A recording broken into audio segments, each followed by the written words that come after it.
on. It's my time. It's my time.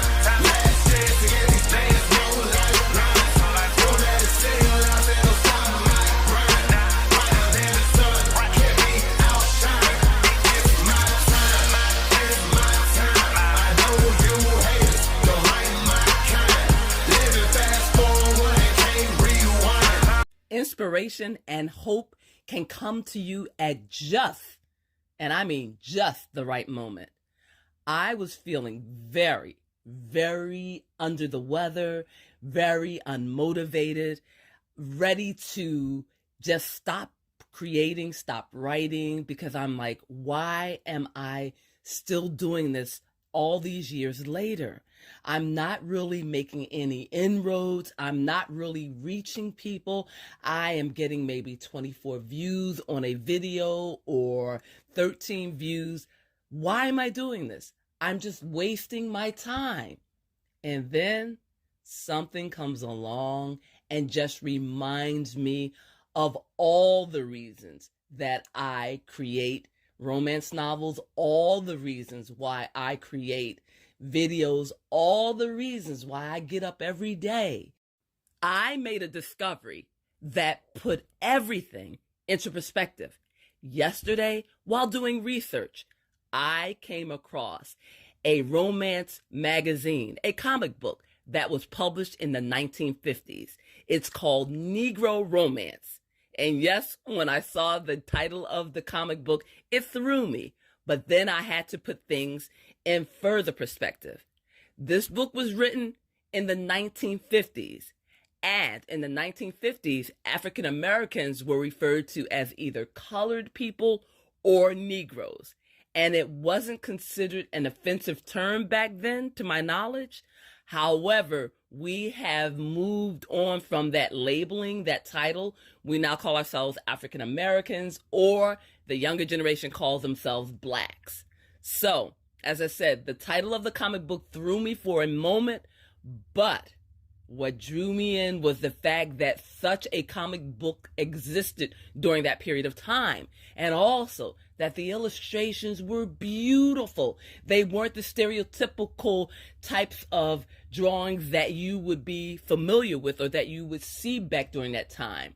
The images of black people with the characteristics, the strong traits that were drawn in of monkeys or primates or chimpanzees. And also you would find the dark coloring and you would see the wide-eyed, buffoonish type of looks. So no, this particular comic book, Negro Romance, had none of that in its drawings and its depictions. And do you know why?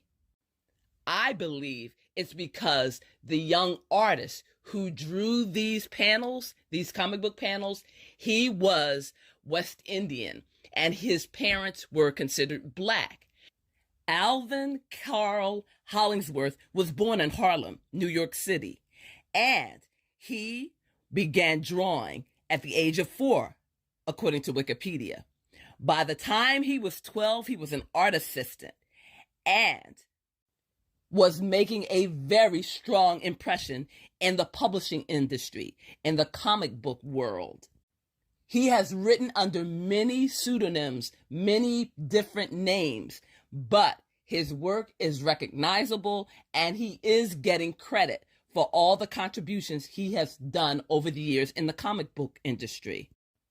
Did you know that Alvin Carl Hollingsworth was the first black illustrator to work for Fawcett Comics, and that he later on had a successful fine arts career in painting? He was also a professor and his works can still be found. I am so thrilled that his journey, his art journey, has been documented through the Library of Congress, through the people that he worked with. As I have mentioned, Alvin Hollingsworth was the illustrator in Negro Romance, but the person who actually wrote the story that he illustrated, his name was Roy Auld, and Negro Romance was his baby. Negro Romance was developed as an experiment in expanding into the romance market, conceived by editor Roy Auld, who was European and American, and it was written by him exclusively. There were only 3 comics in this series, but they left an impression, and his writing was beautiful. Roy Auld's writing has been described as remarkable in eschewing African American stereotypes, telling stories interchangeable with those told about white characters. The comic even mentioned college, which was relatively uncommon in the 1950s, even more so among African Americans. Negro Romance ran for only 3 issues, and the first issue was published in June 1950. The third and last issue was published in October 1950. Wow, that was a tremendous accomplishment, especially during an era where we had the Jim Crow laws and segregation and the sundown towns.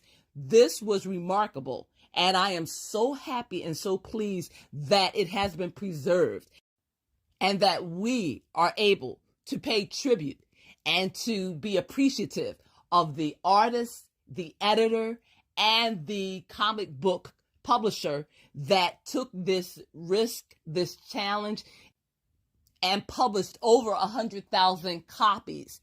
It is unfortunate that there are less than 10 copies of each issue that are available today, and the cost to purchase such issues is quite expensive.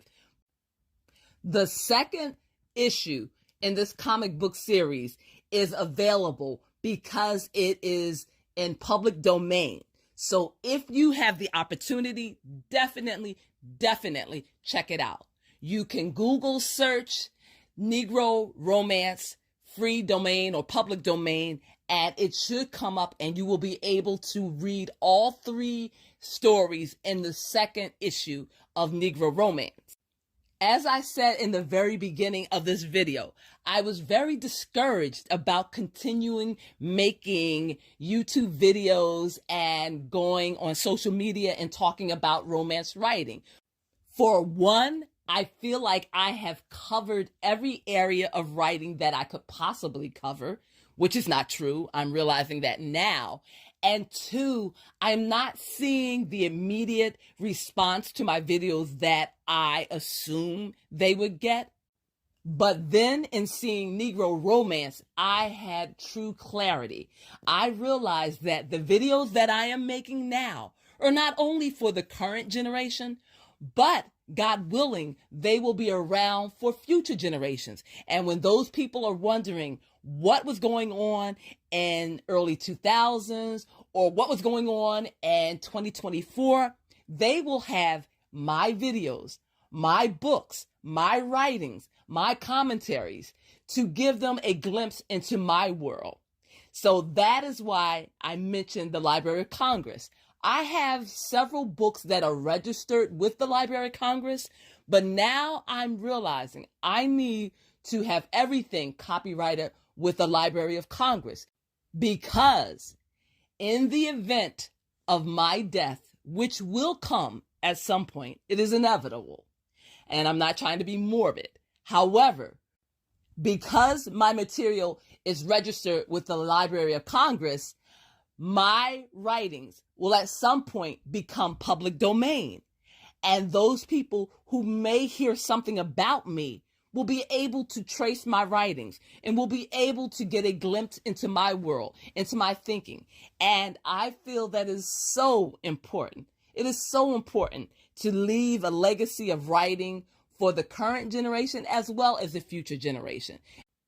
And I also believe that it is important to uplift my community, the world community that I am a part of, and all those races that are underrepresented.